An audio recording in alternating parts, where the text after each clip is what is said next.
Great, thanks. So reviewing the agenda, we have um, we really want to talk about the national emergency briefing, the London event, because it's time to do something about it, keep that alive. Then we want to update you and maybe consult you or get ideas and bring people in on projects, including the two lottery bids, the EcoHubs and the Greenways. Talk about our summits that we want to do in this is it this May with Swindon and next summer with Wiltshire. Oh God, we're going to be doing these every year, I can tell. Until we've solved the climate emergency, let's put it that way. And then we want to talk about influencing our elected representatives in Parliament and the Wiltshire and Swindon, and also in our local town and parish councils, and our plans and priorities. So really, we're giving you kind of we're collectively going through different aspects of what we're trying to do. And I see this meeting as time to discuss our direction for 2026, and our priorities and our strategy for years ahead. So, and we really hope, by the way, to have some more guest speakers speaking to our future meetings, and we can get ideas from you about that. We will have significant breakouts, so we haven't got an infinite time to go through the first 4 items on the agenda. So let's crack on. Hello, Bean, and over to who for national emergency briefing? Would that be Julian, Anthony? I'll give a quick introduction and then Thanks. Anthony, I hope will be able to give a bit more of an insider view. So the key thing is that the amazing briefings, which Anthony was part of organising, me and Jackie and Adrian from Salisbury went along and saw, are now all on YouTube with the slides in a really good set of briefings. And it's an unprecedented event for Westminster to have these briefings for MPs, and they're pretty uh, inspirational, informative, authoritative. I'd really recommend them as excellent briefings, and the sort of people that they're really for is people that maybe a less scientific background and don't sort of fully sort of understand the where the urgency and importance of these things and what's likely to happen with the climate, and also they suggest the things that we need to do about it. The first ones are more to do with the situation, and then as you go through, you on the particular topics, the speakers sort of outline the ways the things we can do about them.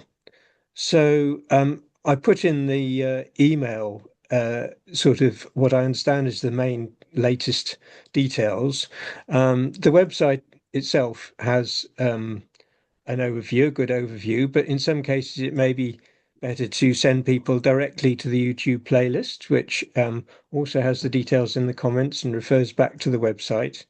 Um, as well as the actual briefings themselves, there's a letter that people can sign to encourage the Prime Minister to get organised and get the information out to the wider public. There's going to be a film that the organisation is producing, incorporating the information which they hope to get on national television and so forth.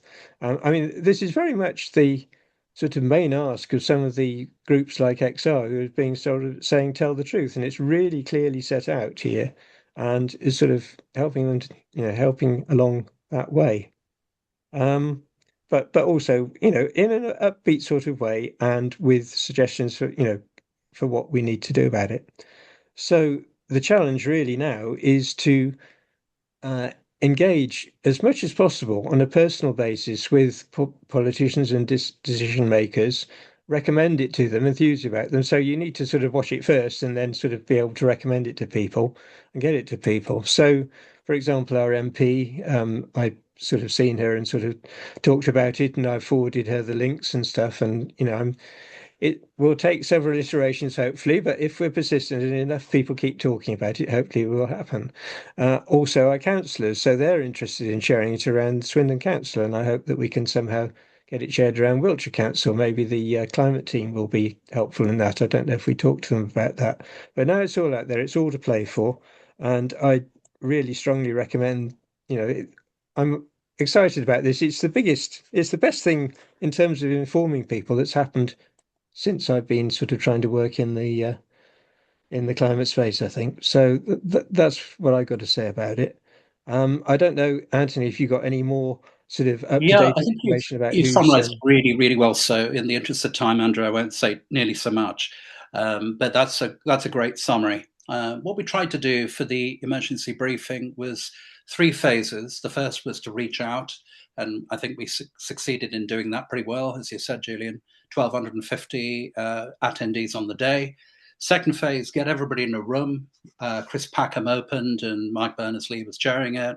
So some really big figures, many of whom are running with this in parallel as well. So I just want to say, irrespective of what the National Emergency Briefing itself is doing, we've got continued research at various universities like Oxford, Manchester, Newcastle, UCL, etc., which is good to see. The third phase, so first phase one is big filter funnel, go out and collect. Phase two, get everybody in a room. Phase three is now we're trying to figure out who does what.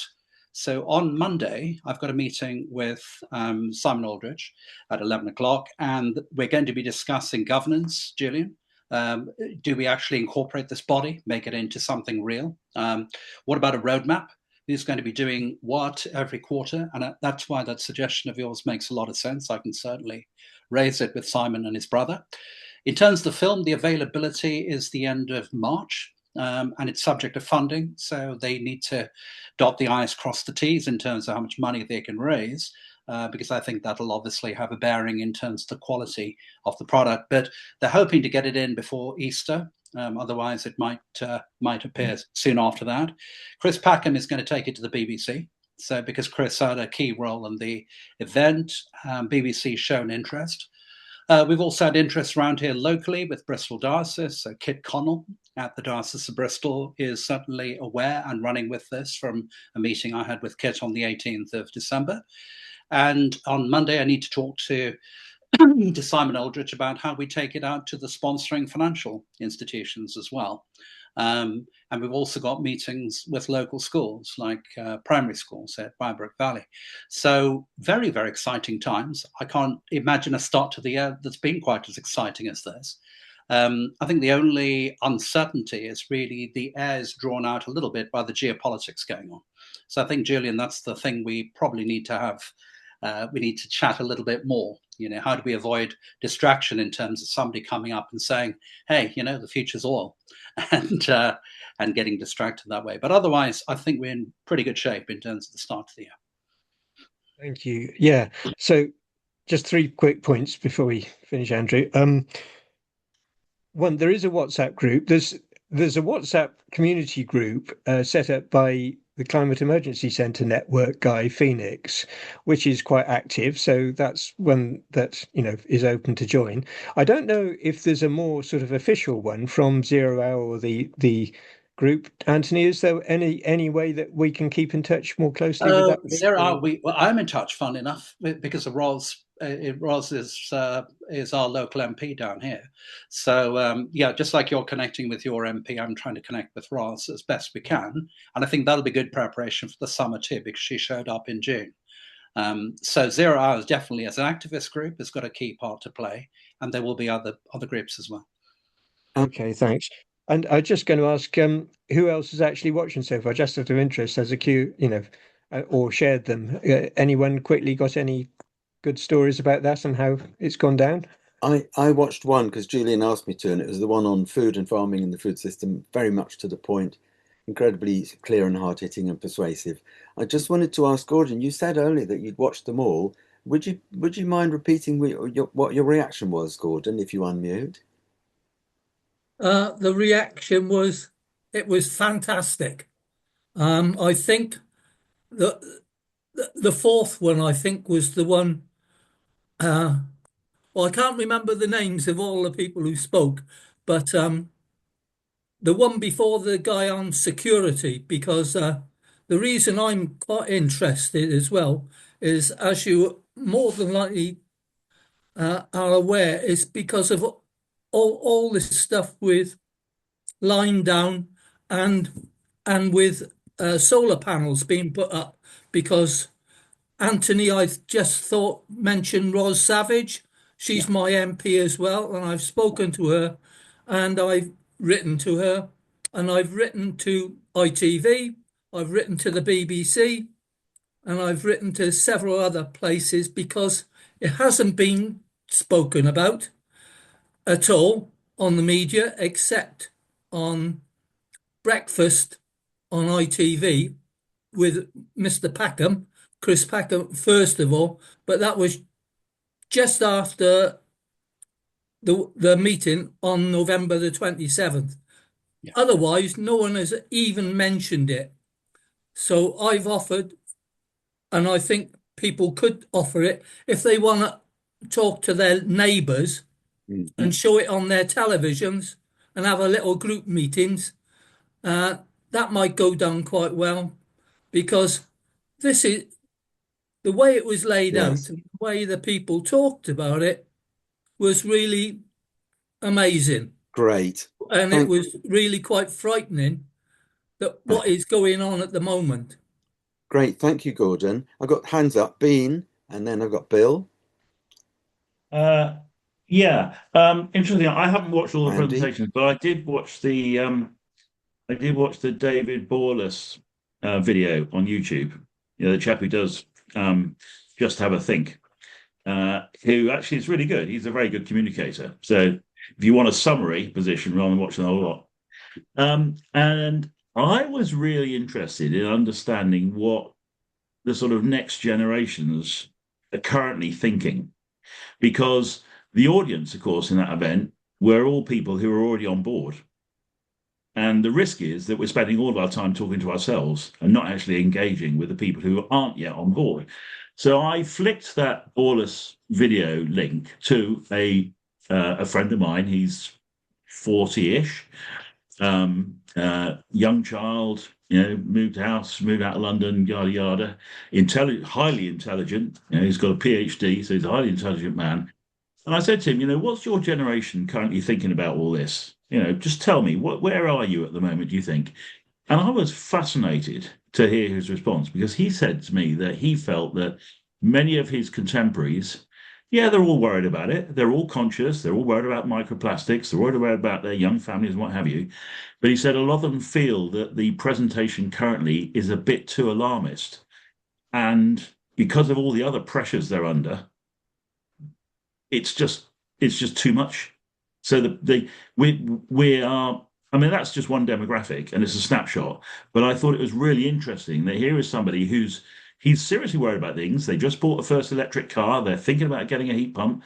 You know, so they're all there. Okay. But he said his view was that his contemporaries felt that the way that things are being presented at the moment, and potentially particularly that event, it was a bit too alarmist, and because of that, it doesn't rise to the top. It gets dismissed rather than rising to the top, which of course we want it to rise to the top.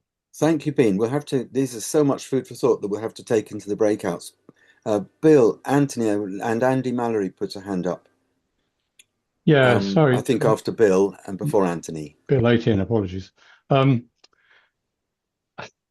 Listening to those two, I think that the issue is really, the trouble is it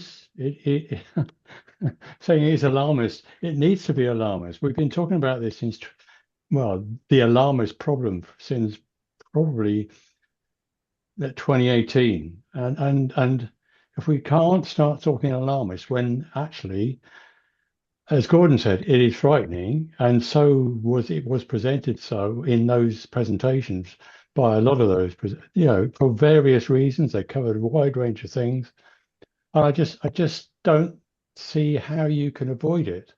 Problem is gentling it down. Everyone then thinks, well, it's not a problem, but I don't have an answer, because I know that my son is exactly like that. And I don't, one of my sons, and I don't know how you get over that barrier. I really don't, and how you make it realize that it actually is a major problem. And it'll only be a major problem, as one of the speakers said, when we have a major flood that delivers 300 whatever of 30 centimeters, 40 centimeters of water in a day. And I think that's when it starts to hit you, when it actually happens. The problem is we've been lucky in the UK so far that, yeah, we've had a few problems, but to be honest, we have had nothing compared to what's going on in Europe, for example. That's true. And look what's happening now. Thanks. It's terrifying. And I think the breakout groups could take it.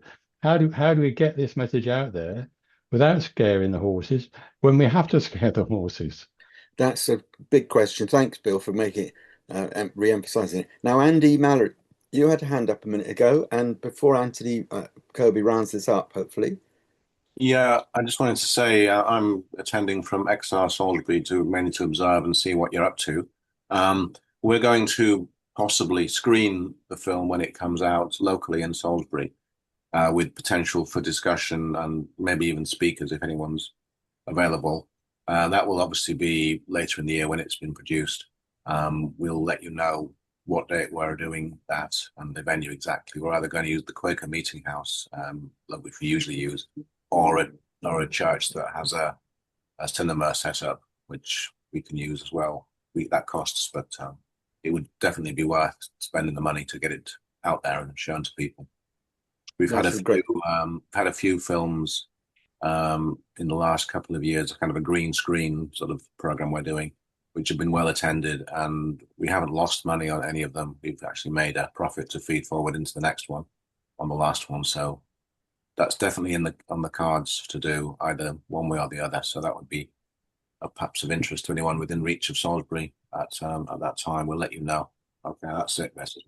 Great, good for you. Thanks, Andy. We could learn from that in some of the other towns around. Anthony, are we able to round this up? Yes, absolutely. So I do completely concur, Bean, with that comment about the fact that all the dials seem to be red on the day. It scared the crap out of anybody in the room in terms of what might happen in the future. I think the challenge really, we are preaching to the converted a little bit, so it's our own echo chamber. But then we needed to get up to speed in terms of the readings ourselves. So purpose of the day was to really share those experiences, get some numbers. But what we've got to do, and this is a comment I'm going to raise, Andrew, on the Monday, is we've got to translate this into a form that ordinary people can understand. There's way too much jargon, things like just transition, etc. We might get it. Average person in the streets, with respect, is not getting it the way we're getting it. So top topics: cost of living, growth, geopolitics, artificial intelligence, all of those types of items. Those are the average, everyday, business as usual conversations, particularly cost of living. What was very good about some of those presentations on the day, like you can't farm floods, things like that, it really hit between the eyes in very simple language. So I think what we've got to do this quarter is really work on our messaging a little bit to try and make it. Thank you, Anthony. And Beans put a couple of very thoughtful insights into the chat, pointing out that we do have some know-how on how to deal with this alarmism dilemma. And Kate has put a question for you, Andy, about the age demographic. So you could answer that in the chat if you like. And I want to move on, you see, because very briefly, we can talk to you about projects. And I think the main two will be the EcoHubs and the Greenways. And those are both the subjects of bids to the National Lottery Community Fund Climate Action Fund. So is there anyone who wants to recap on the EcoHubs as it went in? Or just to round it, to distill it into what it is, or I can just tell you the technicalities if you like. Anyone? Any offers? Okay, well, the bid went in on time, just barely, before the 17th of December deadline. We had all kinds of good intentions of getting it in weeks before. The bid is for £1.5 million and a bit more. Thanks, Kate. And well, I was only one of the team that did that.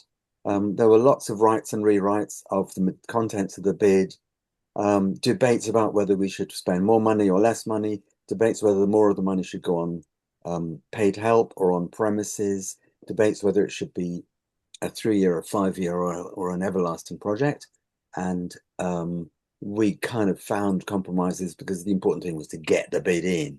So EcoHubs, as you probably realize, will be premises with people who give information to the public about environment and climate and energy saving and all kinds of things. But there's a strong element of outreach to the community, such as a mobile unit, like a van going around the villages, like if you conceive of a mobile library. And so we've formed a community interest company. It's got just 3 directors so far, but we need more. And it's called Climate Hubs and Outreach Wiltshire, because that sums up in a nutshell what I understood our project is.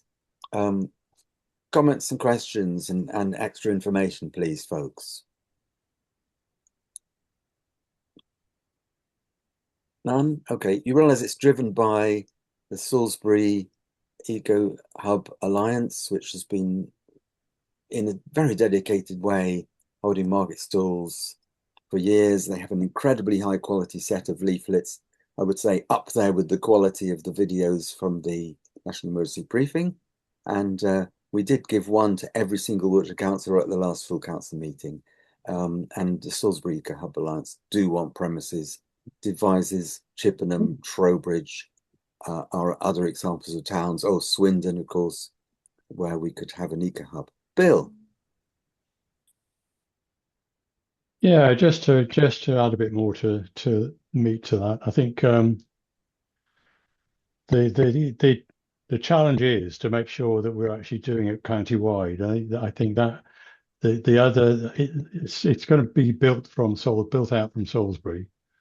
And making sure that Salisbury has a solid base, but the intention is to roll it out across other towns in the county, and provide similar facilities in other towns like Chippenham, Bradford, and Devizes, etc.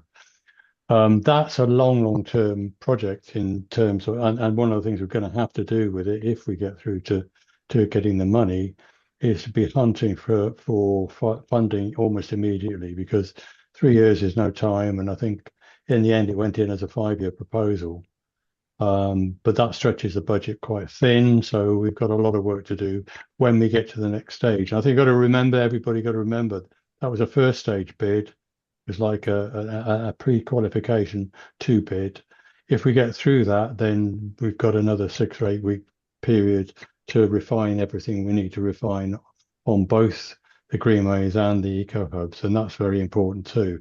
This is a first stage. We will know, I think, Andy, you reckon it's about the middle of February, whether we've got through or not? Yes. 11th of February. They were saying 12 weeks. Now they're saying, then they said 8 weeks from the application date. So that would take us to the 11th of February. We may hear in the first week of February even from the Climate Action Fund on both the bids. And Anthony, got a hand up. Yeah, sorry, and forgive me if I missed it. Is there a terms of reference document associated with the project, Andrew and Bill? In terms of what the objectives are and timelines, that sort of There's I think the application, Bill. Yeah. If you look at the application, you will see it's in 5 sections.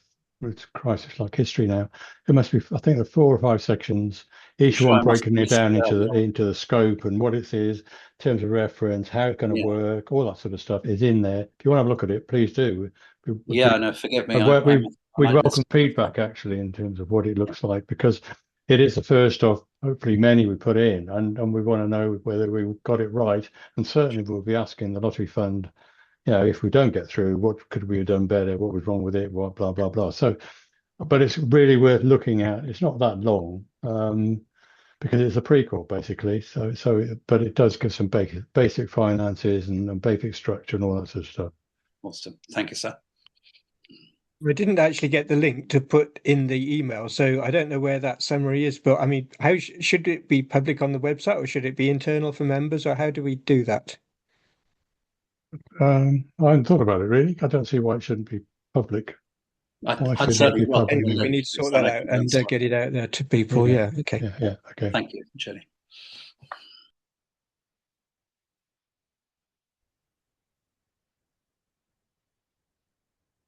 Andrew, you mute. I wrote the one for the Greenways, which I'll come to in a second. I've saved a version of it. When you upload it, it's pretty illegible. They take out all the paragraph spaces and everything. But there's a readable version, and the main thing is 3 sections that say why you should have it, what you want to do, and how you're going to be partnering and helping people. So I think we could do with a Welsh Climate Alliance webpage, which at least discloses those documents to the public, or at least, I don't know, yes. Anyone think why we shouldn't? We can always close the page if we don't get the grant. Maybe open it. Andrew, I think we should have a chat after the meeting, but I think we want to get it out as a minimum. We need to share it with our members because Yes, well, it's for the members. Well, we could perhaps send an extra email like the one that invites you to these meetings and gives you a link to a Google Drive or to a web page that isn't, somewhere, or even attach the documents so that you can really read through, because those up to 3,000 words, I think it was, or 2,000 words, say a lot. I found it, I was promising myself to make the one for the Greenways shorter, and I'll come to that right now. And I wasn't able to make it shorter. So with the Greenways, it's the interurban Wiltshire. Sorry, Andrew, West. if you let Tim finish it off, because good idea. he Sorry. was the guy who got it together in the end.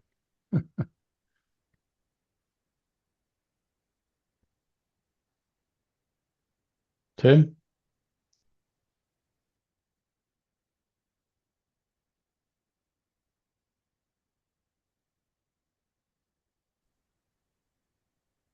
Is he on mute? Was it just me? No, I think had a he's had problem to with leave and rejoin. Yeah. Go on, Andrew. Let's go back to Tim in a minute. Tim's there now. Oh, okay. Are you there, Tim? Maybe he was having trouble with his audio. Sound isn't working. So ditto for the Wessex interurban greenways, called Wessex because there are, and a greenway in this context is a trackway away from the roads, which would carry and walkers, wheelers, and cyclists, and be in an enhanced nature corridor, nature, wildlife, biodiversity, whatever you like. I did a lot of outreach behind the scenes to, as well as cycle campaigns around Wiltshire, also in Bath, Swindon, and so on. So we've got at least half a dozen directors already and people lining up to join the board of directors. The company is called Wessex Greenways Association, CIC, Community Interest Company. And in both cases, there can be directors and there can be members who are not directors but are voting members and supporters and so on. And so if we move on and get some lottery money, we'll have to make decisions about whether we charge nothing or £1 or £10 for membership, and set up a lot of democracy and engagement and involvement. So the grant is application is for £500,000, which is the least they want to award. I was a bit tactical there. We talked to John Grimshaw, who was the founder and leader of Sustrans for many years. He's got a company now, Greenways and Cycle Routes. He says they've never applied for that much money, and yet they're constructing greenways left, right and centre in South Wales, in Somerset and so on.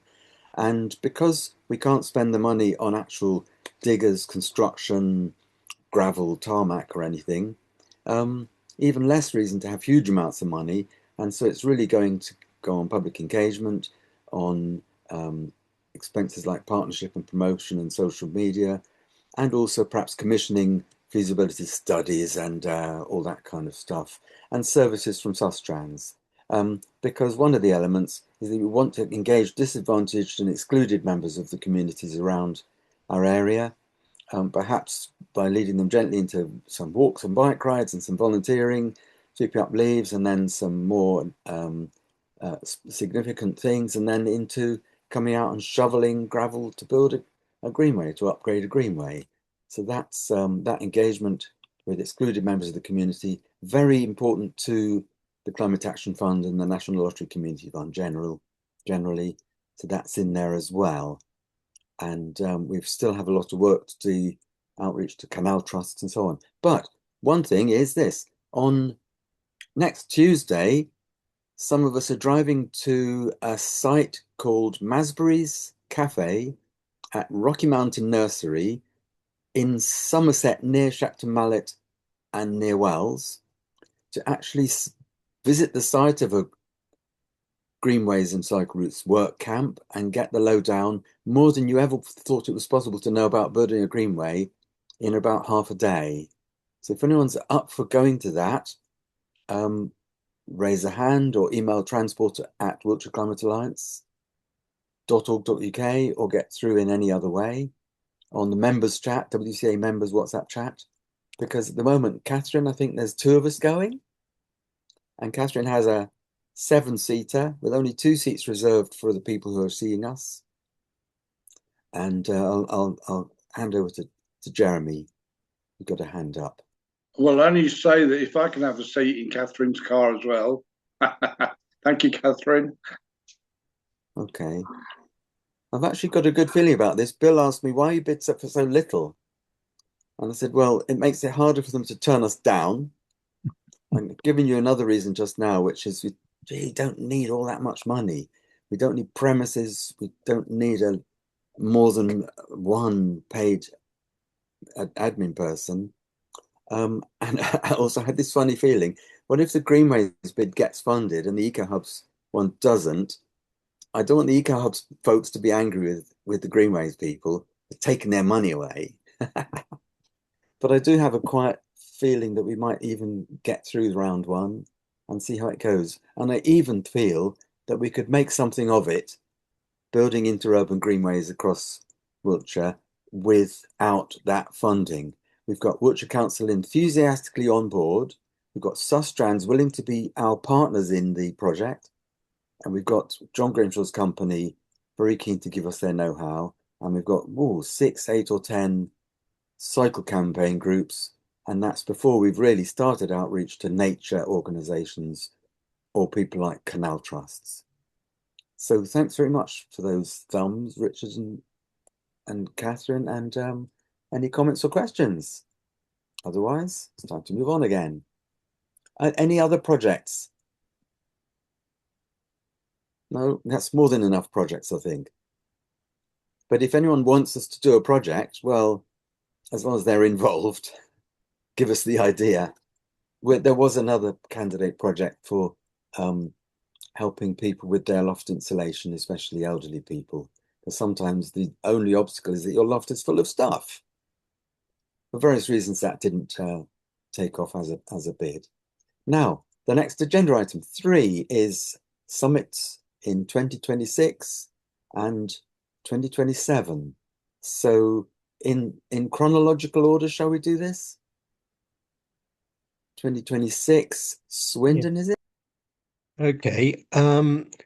So just to give a summary of where we are, we've started meetings with Swindon Council, and we're having those every week or 2. We've got the next one next Monday. There's only a climate team of 2, the sort of senior guy and someone helping them. But the senior guy is quite keen, and he's supported by the cabinet member to make it happen. So he started planning, and he's reserved the big venue, a big room in the Steam Museum in Swindon, which is used for various events like this. We've had fairly similar events before, but not quite the same. It's on the Friday and Saturday. I think it's 22nd and 23rd of May. It's 23rd and 24th. Sorry, 23rd and 24th. The bank holiday weekend, late bank holiday in May next weekend, which isn't ideal. We preferred it wasn't the bank holiday, but we've got to, see if we can make it a bank holiday event now. Sorry.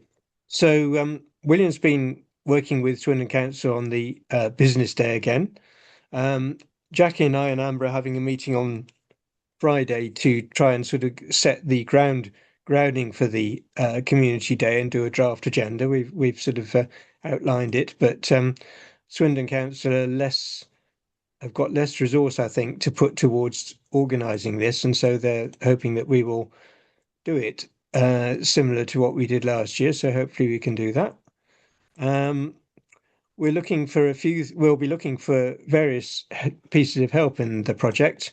On the day, there's a sort of tech type role and also lots of volunteer roles. Chris has said that he may be able to help with the tech type roles.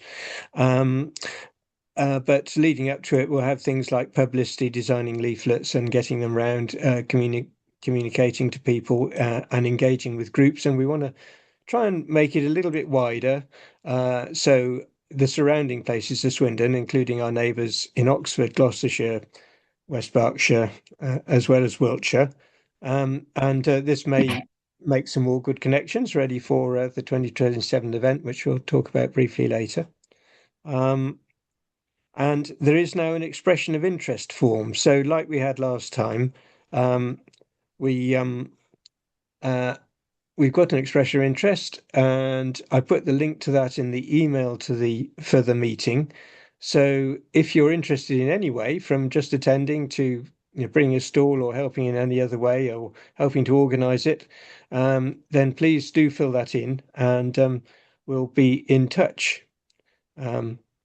So I think, do you want to add anything, William? I probably missed some stuff there. Yeah, I think the Swindon Borough Council are very focused on the business day.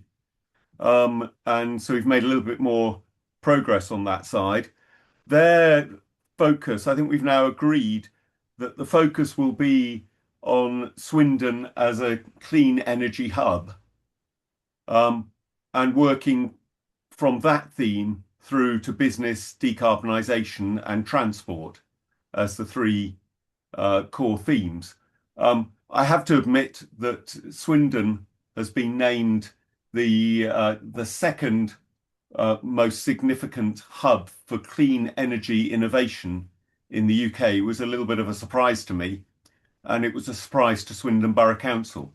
But we will take that and fly with it, and see where it takes us. But I think that could be a very exciting thing, in that Swindon has been very successful at being a railway hub 200 years ago. It seems to have managed to reinvent itself as manufacturing and administrative back offices. And this is one of the latest pushes, really, I think, for Swindon to become a clean energy hub. And it'd be absolutely fantastic if we can celebrate that, understand what it means, and build on it going forwards. I've got yeah. So as last time, we'll be looking for local groups to come along and share their wares. So please do fill in the expression of interest if you can make that, and we'll be reaching out to you later, I expect, as well. Thanks. Sorry, Andrew. Yeah, I just want to ask or say a couple of things. This is in May, right? Which is incredibly soon. The end of May, yes. That's partly timing dictated by the elections next year, which is the beginning of May, and we don't want to leave it too long after that. We're not quite sure. Swindon is having an election of the whole council, is it? Wiltshire isn't having a council election. Absolutely, and I put a comment about that in the email, I think. In 2026, Swindon has a complete all out, well, Wiltshire always all out anyway, complete elections for the council, and the polling predictions are quite dire, but the local sort of mood is still not desperate, but there is quite a big battle, I would say, between the sort of more progressive parties and the sort of, I don't know how to describe them, but the other less progressive, the less more progressive, and so anyone that like to help with that, and I did suggest this in the email, I would be very grateful to hear from you, because campaigning on climate things is an important part of that. That it's a more long-term thing, and it's something that we need to do more. And there is a Friends of the Earth seminar about that as well coming up, which I've again put the details of in the email, and that sort of outlines some ideas of how we can actually do that and help to make sure that climate change doesn't get forgotten in these elections, which are about so many other things. Okay, I had another question. I mean, I think that I'd like to learn more about the Communities Day, because there was an idea that we, in green energy and the others, we could, but also in sort of climate justice and social inclusion and equity, and the impact of the climate change on low income people in Swindon and Wiltshire. That Bristol might have speakers and delegates who might want to come, and that could strengthen it. So I made a suggestion that we could, and I don't care what it's called, but I did suggest we could call it the Swindon Regional Climate Summit, and that did seem to sound good to some people. That's the way I feel about it. And I've done a little bit of outreach to a group called Bioabundance, which is in South Oxfordshire. And also I emailed someone who I know in the trade union movement, and I've felt that we don't get involved with any, we haven't been involved with environmental campaigners within the union movement. Mine is the University and Colleges Union, because I used to try and teach people. Is anyone else here a trade unionist or a retired trade unionist that might have contacts or might want to get involved? Or no one's admitting it, are they? Because you'd be taken out and put up against the wall and shot. Okay, sounds good. And money is another one. Just hang on a second. And because you said, oh, the same sort of basis as last time. And for this year's summit, we lost thousands of pounds, didn't we? I mean, sorry, we spent thousands of pounds. So let's bear that in mind and going forwards.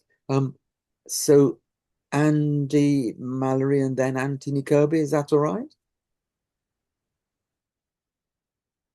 Yes, sorry, I was busy doing something, so I couldn't put my hand up. I'm an USDOR representative and activist, and quite involved with that union. We are not very big on environmental things. Unison is much better. Okay. I'm very keen on using the organisation that we have to do what we can in an environmental direction. I mean, shops are shop workers, so it's retail and Thanks. stuff. I don't know if you know, Andy, in Bath, some XL people did a little light, non-illegal, non-violent direct action. It was protesting that a lot of big stores keep their doors open and all the heat escapes. I saw that. And yes, and some staff came out and applauded them because they have to put up with the drafts. Yeah, we're thinking of doing that in Salisbury if there's enough shops that are leaving their doors open to make it worthwhile. So Andy, would you be able to put an email in the chat and we could possibly get back to you about USDOR, or possibly you might have contacts in Unison? Yeah, I'll put my name and my email address. Sorry to keep you waiting, Anthony. Yeah, I've got some good news for us, actually, and that is that Kid Connell, who leads the Eco Champions group at Bristol Dancers, would like to speak at the May event. And he spoke, as you probably remember, in Trowbridge as well, which is really good. We also have a bishop in Swinton as well. So in other words, this is of topical interest. And I was only going to suggest, and sorry, I would answer the door, but Heidi Alexander, William, if you referenced transportation, I was just wondering if Heidi had agreed to participate as Swindon South MP. Sorry, excuse me a second. Good question. Good question. Yeah. At the moment, we've got Will Stone, who is the other Swindon MP, very committed to this. He had a 6-month stint of a special task of looking at promoting green business, and so he's quite focused on that. But you're right, and that's something we may even be able to go through the council to Heidi in a way that an external approach might not get the same response. Yeah, I think that would be a good one to. I know it's a political, and she's Labour, isn't she? So, Yeah, at but least, it's a Labour council. yeah, exactly. At least it brings it to the attention. I don't know how the elections are going to go in council elections early in the month, but irrespective, it'll be good just to connect and make sure we get the support. The other thing I was going to propose, William, is there are a number of financial service companies as well in Swindon, some big names. I'm very happy to work with you and reach out for the business day. That would be fantastic. I mean, the obvious one is Nationwide, who were involved last year, but I know there are a lot of others. Arval, who are PNB Paribas, they were involved again last year, but Swindon Council is very much wanting them involved this year as well.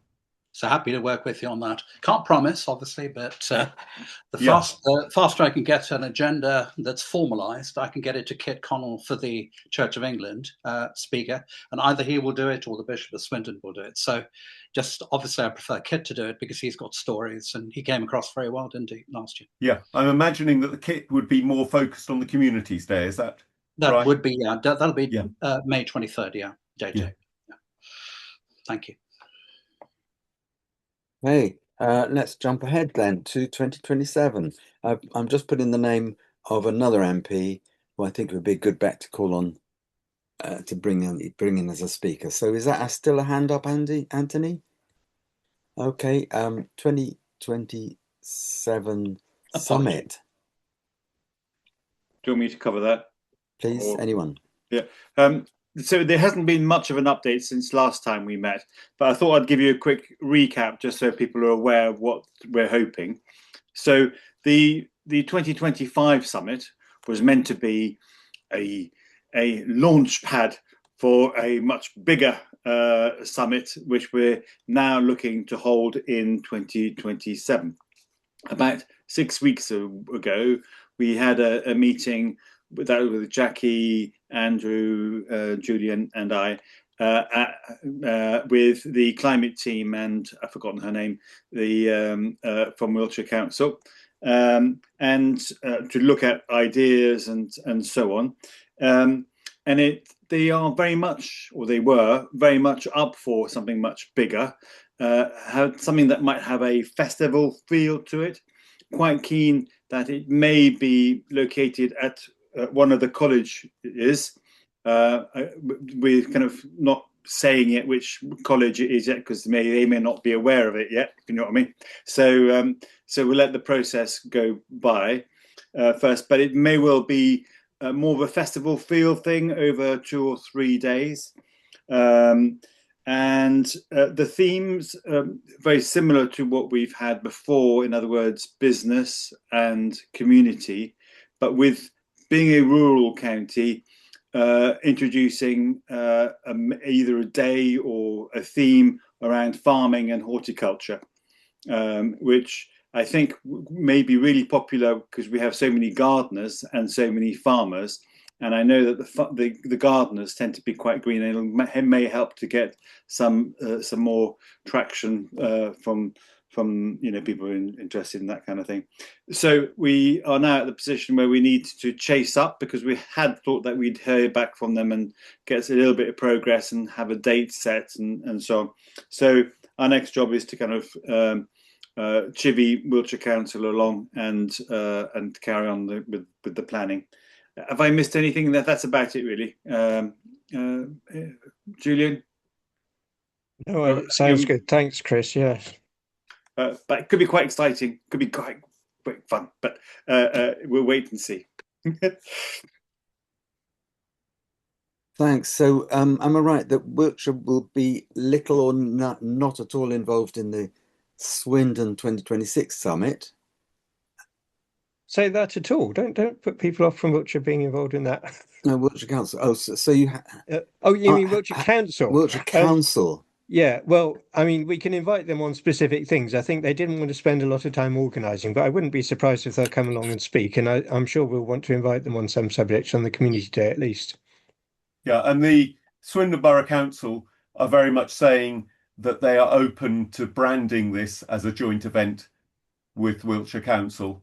So they haven't lost that link, although for them, their focus is more on being part of a network with Reading and Oxford and Bristol and Bath, than perhaps emphasising the rural bit. So it would be more about Swindon and environs, rather than Swindon and Wiltshire. Okay. I guess I'm just putting something in the comments here. Anthony. Yeah, sorry, William. That given the fact that Swindon's on a main railway line, do we expect a bigger turnout? Because it might be easier to get to than Trowbridge was last year. We really don't know at the moment.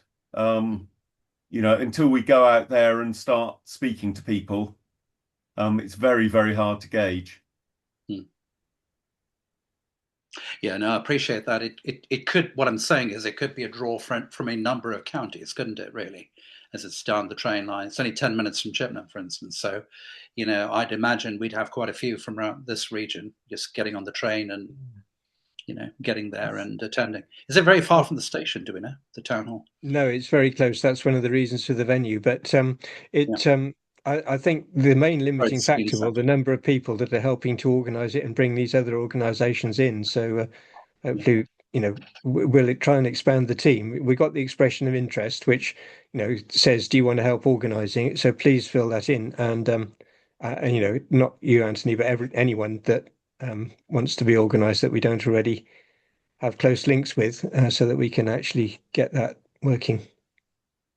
Like I said, I'll try and reach out to finance firms if I can and see whether we can get interest. If any firm wants to sponsor Julian and William, do we allow that? Let's say somebody big comes on like Nationwide and says, "Oh yeah, I've got a spare 10." Chance to be a fine thing. But if assuming they're not going to give us a bad reputation, yes, definitely welcome that. And we need it, in fact, because Swindon is slightly differently organised to Wiltshire. The venue that we're using is sort of, although it's council owned, it's slightly more arm's length, and they're charging for us their services. So we do need that sponsorship to make it work, unfortunately. And Swindon's not quite so well off as Wiltshire is in terms of financial situation, and Wiltshire's not well off trying to work either. on the angle. If we want to go for money, I think we need some. They'll want to know what it's for at the end of the day. Yeah. Right, so that's your summits. Let's keep cracking on. We're doing not too badly. Any questions, comments, any more for any more? Because after all, there is the breakout coming up. We've gone through 3 agenda items. It's still not 8 o'clock. We're performing extremely well. I'm feeling very upbeat about this meeting. I didn't think I was going to be. So thanks, everyone, including the wide variety of people who are here. So what do we say? We should be pivoting, really, I think, towards the breakouts. But we had an item for influencing MPs, councils, and the county. I think councils probably means town and parish councils. I mean, we've got a balance between projects, organising backbreaking summits, promoting the national emergency briefing locally, and the grunt work of trying to influence Wiltshire councillors. I mean, mea culpa, I forgot that there was a cabinet meeting yesterday. I didn't go. I almost always go and speak. The single item on the agenda was Wiltshire Council's policy on response to the formal consultation on Lime Down Solar Park. It was a foregone conclusion. They had a 145-page report. If I'd gone and said things or asked questions, I doubt if I would have made the slightest bit of difference. But what did anyone else, Bill or Julian or anyone else, what approach should we take to this item? Julian's got a hand up. Yeah, I was only going to say that, I mean, part of the reason, maybe I should have organised the agenda a bit more clearly, but the idea was we had lots of suggestions for what might be our priorities, and we wanted to, then the breakouts was to discuss those and see if you had any other suggestions for priorities, and then we'd sort of feedback at the end. And the thinking on this influencing MPs, councils and county, there are different approaches to influencing MPs, but generally having a close relationship with an MP is sort of a helpful thing to do. Although obviously as an organisation we have to be careful not to be party political, but then that doesn't mean that members can't have good relationships with their MPs and be quite close to them. And councils, what I was thinking of with both Wiltshire and Swindon councils, as well as city, town and parish councils, and that means, getting to know our county councillors, for example, at the area board meetings in Wiltshire and relevant council meetings like Andrew goes to. So there's various ones. There's the environment scrutiny one, which Nick Murray, the chair, runs, and that has public engagement as well. So it can sometimes be useful to go along to things like that. But also just engaging with the town councils is really important as well, because they're the sort of local level and they can do a lot of things and they can get money from the council. So engaging at all those council levels is a really important thing to do. And sometimes they got sort of resources like meeting places and they can sort of let us use them and things like that. And then when I said county on the end of that item, the idea was that the actual wider county, so not the council, but the other organisations in the county, so the schools, hospitals, and all these other organisations.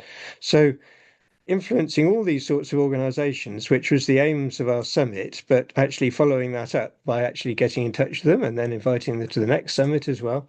So that's what this area of activity I was trying to describe in this item was. I think that's what I was going to say about it before we go into the breakouts and discuss how we can actually do these things. Obviously, one of the important things about contacting our officials, as just listed, is to get them to watch the national emergency briefing. So that's a sort of tool we can use in engaging with them on this. A specific ask for them. We've got Bill and Anthony. Before we do go into breakouts, I hope that anyone else can tell us either the success stories, and I'm aware of some in devices, or challenges that you have influencing the community and your elected members. So Bill first. Yeah, I think picking up the thing on county, the one thing you particularly, Andrew, and a few others now have been really, really active in the last 6 months, particularly going to council meetings, putting our points forward, making the issues aware of issues that maybe they're not thought about, challenging them on their policies, all other sort of stuff. I think is a major part, should be a major part of what we're doing this year. And in some areas, we have some very active members who help doing that. And if we drew up a short list of things that perhaps we feel passionately that we should be addressing and put them out into a mail and got you to tick a box or something, or maybe that isn't the way, maybe that's a good discussion for the breakouts. But what we're looking for is some help in going out to those council meetings. So it's not the same faces every time. It's great to have a different face there saying, sending our message out to them so they know that it's not just a small show of people, it's actually a broad brush of people across the county. So any way you can help in doing that, and we can discuss it in the breakouts, any way that you can think you can do that in way of helping us talk to the council or your councillor or whatever, that helps us do stuff, that would be really good. Okay, thanks, Bill. Anthony. Yeah, I'm going to say you, me, and Julian spoke about Stop Lying Down. I probably bored for England on that. Just suffice to say, things have moved on a little bit since that discussion, but my 4 concerns, which is around the financing arrangements, the biodiversity inspections, the treatment of the corridor, and security concerns, they still stand as far as I can tell. What is really unhelpful, though, myself and a number of others who want to raise those concerns really haven't been picked up by the Stop Lying Down caucus, if you like, of organisers. So we've been ignored. I've been tarred with a brush of working with Wiltshire Climate Alliance. So I think they're going tribal a little bit on us, if I can be so bold, which is not the most helpful response. I've had nothing in writing from them, incidentally, since the 5th of November when I wrote to them. And that's not helpful either. And I have tried various avenues in from folks who added their signatures, indeed, to the... Thanks, Christian. Anthony, are you talking about Wiltshire Council or the Stop Lying Down? Stop Lying Down, sorry. Campaign. Okay, because this isn't a Stop Lying Down conversation. Maybe, sorry, I think I heard it, and we could call it a support Lying Down conversation. And if we have to differ, we should have a separate meeting, because that's really so far off the agenda. I meant Stop the Lying Down group as opposed to the support Lying Down. Okay, I mean, I would join a Stop the Lying Down group, but you might not. No, I've not joined it, and for the reasons I've just said.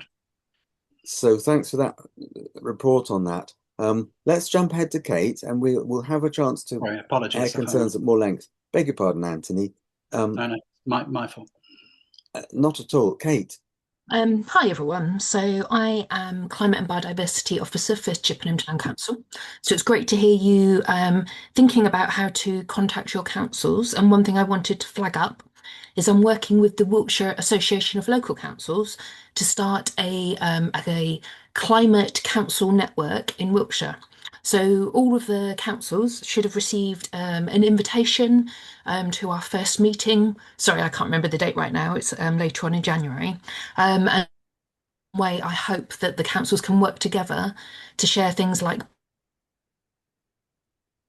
I'm happy to kind of, if it would be helpful, I'm happy to talk a little bit more about. Kate, you just went blank for a moment. You said share things like, and we cut out for a minute. Can you just repeat that? Sorry, yes. So the idea is to get our local councils together and to share ideas about projects or examples of best practice, because a lot of us are trying to do the same thing, but there's no point reinventing the wheel, of course. So it's really helpful to learn from mistakes as well. And something that I really want to do is obviously provide support and encouragement for other councils to take more action for the climate. So I'm happy to share the meeting with WCA, and if you all could ask your councils whether they're sending a representative to it.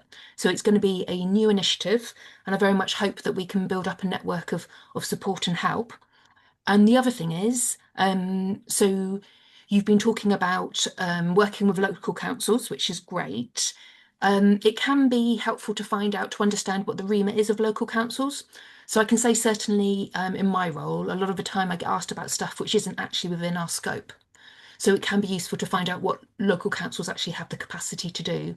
So if it'd be helpful, I'd be happy to have a chat about that as well. Thank you, Kate. That's brilliant that you're here, and thanks for being so patient and then telling us that. And I'm really behind what you do. If you're able to put a link or an email address in the chat, that would be very, very useful. I think Chippenham Town Council is doing really well. In Bradford and Avon, we were just mad about the climate and ecological emergencies. Our town council was 4 years ago, and now it's down to 2 or 3 web pages. And there was a climate strategy, and it's run out at the end of 2025, and we haven't got another one. So I think that Bradford and Avon Town Council would really, really benefit from what you are doing. So thanks for that energy. I just want to put a pitch before we do go to Julian and then over into breakouts and anyone else. I just want to tell you about the power of personal presence. So I go along, because it's only 2 miles away, to Wiltshire Council, full council meetings, cabinet meetings, 1 or 2 others. And I sit around and I ask a question, I ask follow-ups. Sometimes they go down like a lead balloon. But here's the power of personal presence. And gradually get more and more taken seriously. A councillor, a cabinet member will come up to me afterwards, beforehand or during, and slip me their business card and say, give me a ring. Or if I want to email them saying, can we meet about something really a big concern, they go, yeah, you can meet us, because they know who I am. And so if you make a habit of turning up at your area board or your town council with questions, comments, or just say anything you like, you will get empowered. And if that isn't a remedy for climate anxiety, a remedy for those overwhelming feelings of what do I do with the alarmism, feeling that you have power, influence, and a working relationship on your local elected members at whichever level is a really great feeling, even though it's sometimes boring and tedious and difficult. I would say it's on balance well worth it. It's great for the ego, I really can tell you. So thanks for letting me say that. Well, you didn't have a choice. I was in the chair. We got Julian. Thanks. I completely second that, Andrew. I'm lucky enough to be just a few hundred yards from our council offices, and I go to quite a few meetings in Swindon as well. And that's completely second, the fact that it's worth going to meetings, getting to know the councillors, and then you can actually, engage with them. I was going to ask you, Kate, is there any way that Swindon councils can be involved, or is it just Wiltshire councils? It is. It does include Swindon as well. Oh, excellent. Right. Okay. Okay, So let's talk. If we Can I could just- talk, I'm very keen to help to get engagement on that. So I'll contact you separately. Thank you, Kate. Yeah, sorry, can I just add one more thing to what Andrew was saying? So again, working for the council, it makes a huge impact when people actually turn up to express their concerns, because councils are really trying really hard to engage people, or at least a lot of them are. But a lot of the time there's a lack of response. So having someone turn up in person, I would absolutely say it creates a huge impact. Great. So, gosh, there's so much material. We will go into breakouts. Julian, do you want to focus the breakouts, or Bill? Yeah, sure. Oh, sorry. No. Yeah, you talk about them while I set them up, Bill.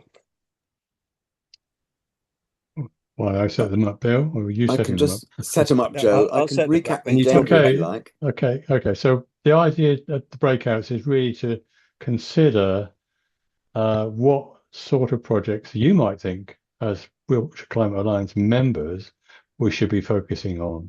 And you've already heard what we think we should be doing from the steering group, basically.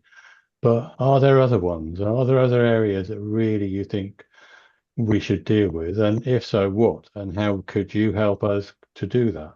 So, but we also want to talk to you about the ones we have already mentioned and see whether you'd be interested in helping in those. So I think those are the sort of two main thrusts to this. When we come out of the breakouts, everyone's signed up to do millions of things, and we're all happy. Andrew. So there's the agenda summary again in the chat.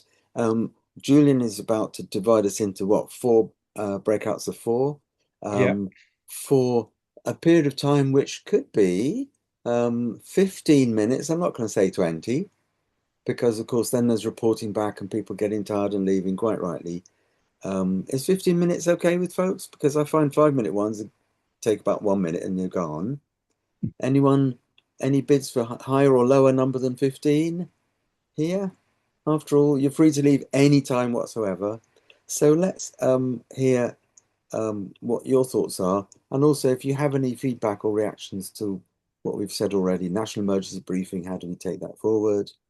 The projects, the summits, but really influencing MPs and what you feel that we do best or should be doing best. And also any of your successes and your challenges. Ready to roll with the breakouts? Yes. In breakout room 2. Very interesting discussion. And have we got anyone from breakout room 1? We have. Who remembers what you said to each other? Well, we'll try and go through. I think we had a general moan about how terrifying everything is. I think we all found the NEP stuff really, really scary. But we've been there before, so I think it tends to push you away from try to almost puts a barrier in front of you, I think, in terms of trying to react, because it's all so overwhelming. And I think that is the point. How do we deal with that? And I don't think we didn't really have a conclusion to it, because whatever we do at the moment, we're preaching to the converted, we're talking to ourselves almost. And how do we get that out there is a challenge we didn't answer. A really good thing, though, is Kate from Pusey, they are looking at wind turbines, and it's been a positive discussion. And with Future Energy Landscape from the council having had a meeting on it, I think it's something that we as WCA should be fully behind and supporting them as much as we can. I think we'll talk to the climate team about how we can get positively engaged in that process, because it's a project worth doing. If we carry out in one place, that will set the tone for other places. and also give the experience to all of us to understand the pluses and minuses on dealing with the public about it, because that'll be the challenge, convincing people that. And Kate was saying it's almost because they don't want solar panels in farmers' fields, they see the 3 wind turbines as being a positive rather than a negative. Maybe we should just try and put solar panels in everyone's farmers' fields and then say, oh no, we've got a better alternative. And maybe that's the way to deal with it. I don't know, but it sounds as if that's what's happening. And if that's the case, then good, because we get a lot more energy out in the right time with wind turbines. Anyway, that's really the sort of outcome of it. I think scary from the NEB. How do we deal with that? Don't know. Communications, don't know really, but we need to think about it. I really do think we need to think about it. Okay, Bean, comment. Wind turbines. Thank you. Just coming back on the wind turbine point, and you offer somebody something which you know they won't buy, but then that enables you to sell them the thing that you really want them to buy. That's a strategy that we've used historically. We used to use that strategy with Motorola years ago, where we would produce decorative designs for them, which we knew they were going to throw out. Because we wanted them to buy the thing that we actually wanted to sell them, which was, so that approach, I think, is spot on. And from a personal perspective, I'd much rather have 3 wind turbines than a field full of solar panels. I'd equally much rather have agricultural buildings and big sheds, as Gordon was saying, covered in solar panels. So, although there was a note about somebody put in the chat about growing crops underneath solar panels, and that sometimes being advantageous. So I think we've got to, we have to accept that it's horses for courses, and one size doesn't fit all, which was actually the thrust of our discussion in group 4, in breakout room 4, where the question about messaging was that the message needs to change depending on the audience, and that throwing a message that might be perceived to be overly alarmist at the wall and hoping that it'll stick isn't necessarily the best approach. Yeah. Okay. Anything else from room 4 while you have Richard was there. Yeah. I mean, I think we very much coalesced around the view that it's getting the right message for the right audience, and understanding that there are different audiences out there who will respond to different messages. I mean, as you might expect, a lot of our discussion revolved around heat pumps and solar, bearing in mind who was in the room. But I mean, because we're interested in getting the change that we need and finding the ways to do that. So we also picked up on your point, Andrew, about establishing personal relationships. You were talking about the council. We were talking about, other relationships that happen at the grassroots level, or, be it just, supporting our heat pump installers with recommendations, for example, so that other people who may be a little bit wary, don't understand it, come and have a look at yours. We've just done one today at our village hall, inviting another village hall came to our village hall to see what we've done, just to get some confidence to do the same thing at theirs. So it's just little by little making these connections, establishing those relationships, communicating positively. So there's a lot going on under the surface here, which is helping, which we can build on. Thank you. Yes, some chiming themes there. How about ambushing breakout rooms 3? Okay. So we sort of rather rushed through the items on the agenda to see what we were doing on them all. We didn't come up with some definite priorities, but supporting the EcoHubs project was one popular thing in Salisbury. Talking to our elected representatives, and they're the people we really want to encourage to watch the briefing. And the film is more appropriate for the general public and people who are, less decision makers and less sort of committed. But the briefing is really important for decision makers.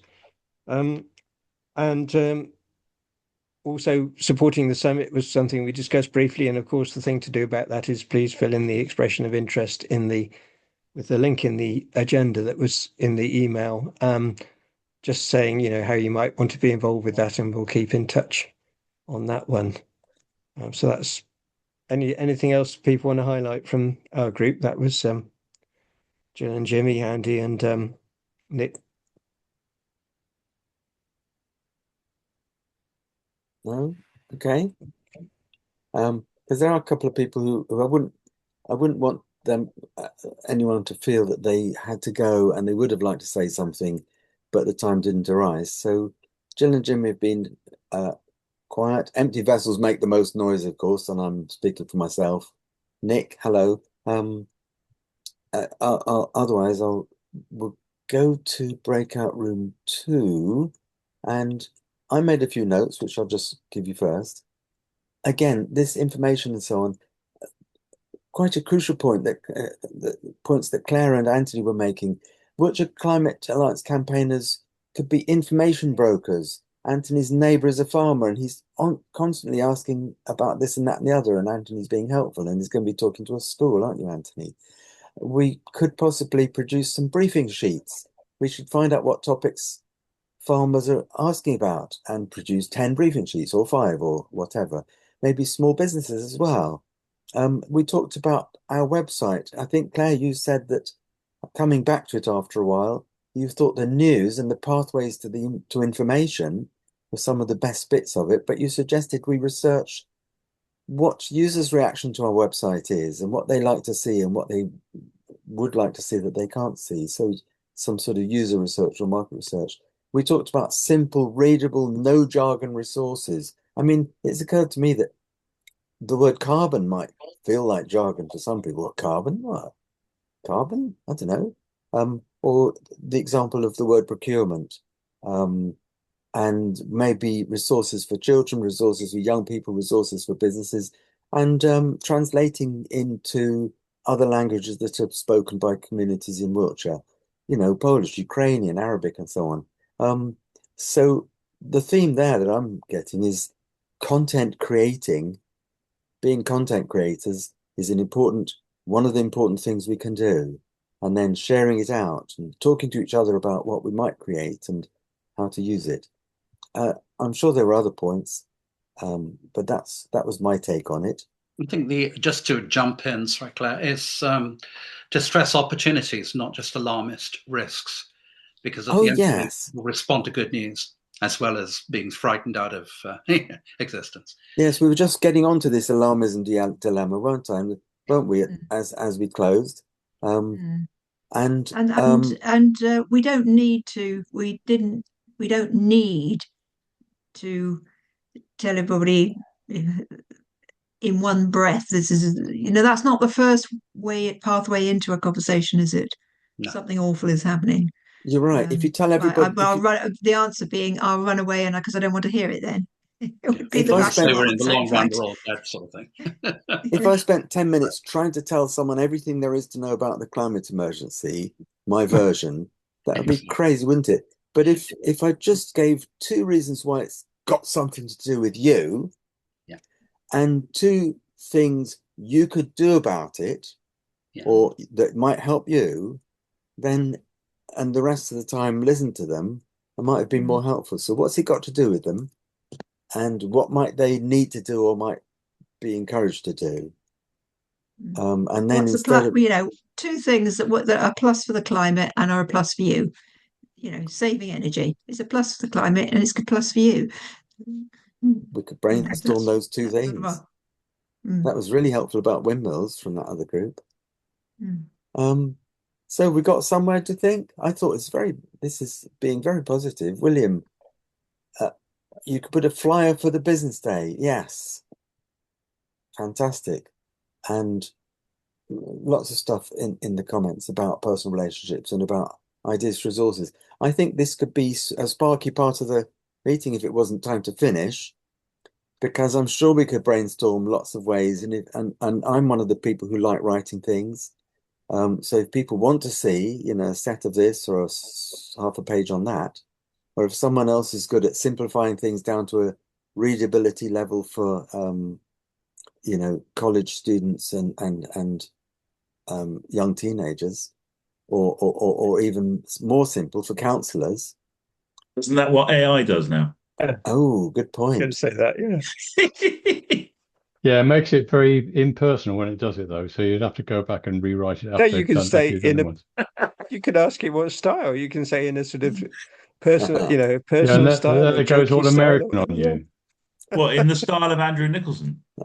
Does anyone have any suggestions for a presenter on AI? Because whether AI is good or bad for the climate is a burning question. It would be fine if we hooked up Honda to a community energy heating system like Battersea Power Station used to heat the whole of Chelsea. They are It's doing that thinking of now. what these They are doing that now. opportunities. Be great Very if you laid wrote. back, Kate. I great know. if you My only got back's killing me. I've just been pulling Oh, all the alders out of a fence. I'm afraid I'm absolutely knackered. My back's full. So I thank you. am I had, very vision, laid back. I had visions of Jacob Rees-Mogg in the House of Commons for a moment. Yeah. That was a good one. Yeah. So yes, be great if it was. You only get your homework. You only cheat on your homework if the wind's blowing, because when there's the energy there, you'll get your AI done. Any comments or questions from anybody, especially anyone who hasn't said anything? There's a lot of things going on in transport, by the way. The government's put out a new road safety strategy, all kinds of stuff going on. Jeremy. Hang on, there we go. Today I was going through my WhatsApp groups, and there's a group we've got in Bradford-on-Avon called Circular Bradford-on-Avon, which consists of various groups called Rehomed in Bradford-on-Avon, Borrowed in Bradford-on-Avon, Favours Needed and Offered.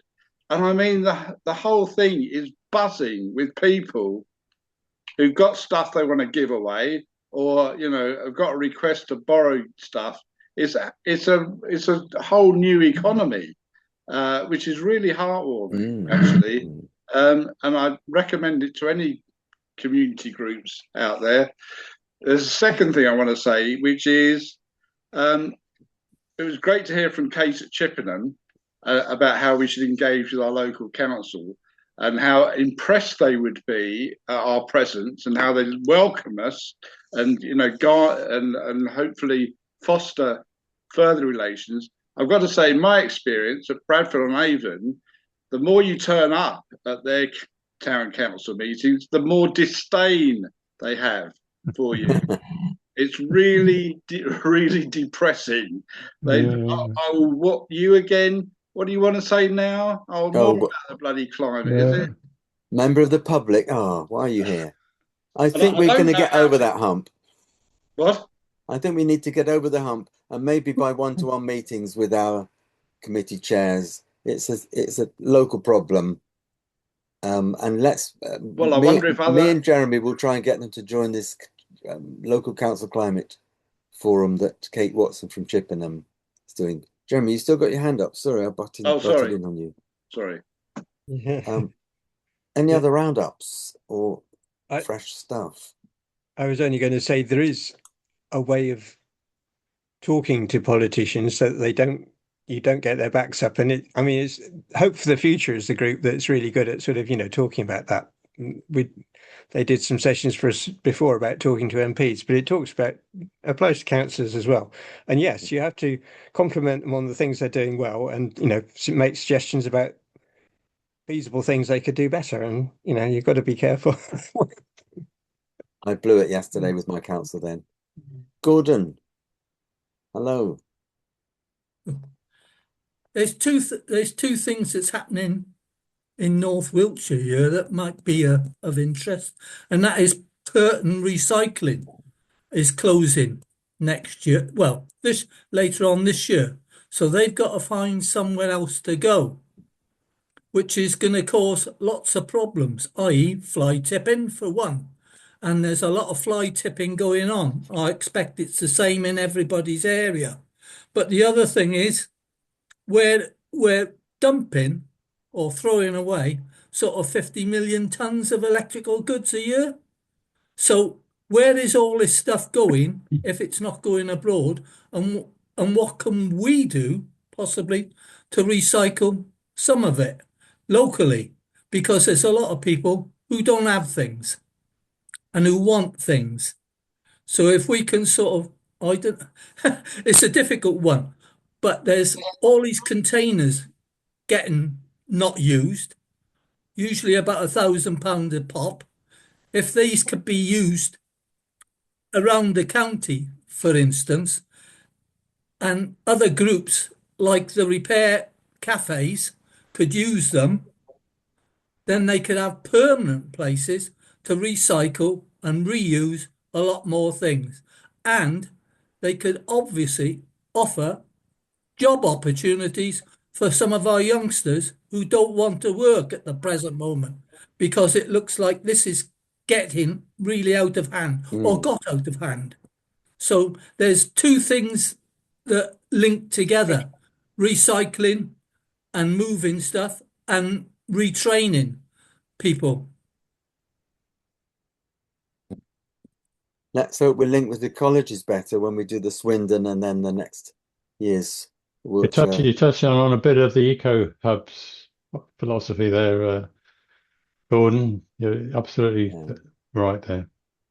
The good news is that that there's a charity called Wiltshire Digital Drive that recycles computer equipment, and they have drop-off points all over the Wiltshire. The bad news is that I found out that they're not taking PCs and monitors anymore. They want laptops and tablets. But you could always sneak some PCs and monitors into your drop-off point because they aren't there personally. Well, the repair cafes now are pushing that people go to their laptops and start using Linux, because that's free of charge and that'll run on any laptop. It'll improve the performance, won't it? It will. And because Microsoft is pretty rubbishy. I don't know if Andy's focused on the meeting at the moment, Andy Mallory, but I want to pay some respects to him, as if he was darning socks earlier, and I'm making that a New Year's resolution. Instead of walking around with socks with holes in their toes and heels, I'm going to start darning. Am I right, Andy? I was darning some gloves. So I remember my father teaching me to darn something like 45 years ago, 50 years ago. And I seldom darn, but it's nice to do it now and again.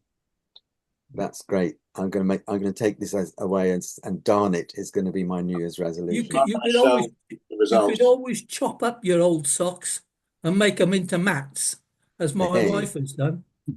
Oh, interesting. Yeah. Okay. Well, look, we could ramble on. Let's bring the formal meeting to a close, and one or two people might be sticky around. I want to say hello to Jill and Jimmy. Jimmy is one of the company directors for Wessex Greenways Association. Thanks for putting your name forwards, Jimmy. We're going to do great things this year. And anyone else want to say any roundup things or any other news from their area? Otherwise, the formal part of the meeting is closed. In a little while, we'll switch off the recording. We'll all fall asleep in front of our webcams, and see you next time, if not before. Thanks so much for coming. I thought it was a brilliant, brilliant meeting. Thank you. Real variety of people came. Yeah, I'm really definitely. grateful to people like Bean, who's working on this all day long, and the lady from Chippenham Council. That was fantastic. We've got a good squad in front of us here right now. Thank you very much indeed, and Happy New Year again.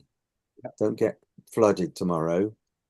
There was we mentioned the Environmental Audit Committee piece today. If anyone's so minded, if you look at parliamentary TV from yesterday, questions to the Department for Energy Security and Net Zero, quite an interesting piece. All the ministers were there, so Ed Miliband plus the whole ministerial team, very wide-ranging conversation, but some quite good questions to ministers. Desnes yesterday. Great. Was it yesterday or might have been Tuesday? Were there any good answers? Well, yeah. Look, some. I mean, far too many repetitions of soon, soon, soon. Yeah. But that's the nature of the beast. At the moment, I'm hopeful that we might get the Warm Homes Plan next week. Sadly, I must tell you, the Future Home Standard has been delayed yet again. Don't know why yet. Trying to find out. So it's why have they made batteries optional? It's just slow. It's just all far too slow. But they've made batteries optional.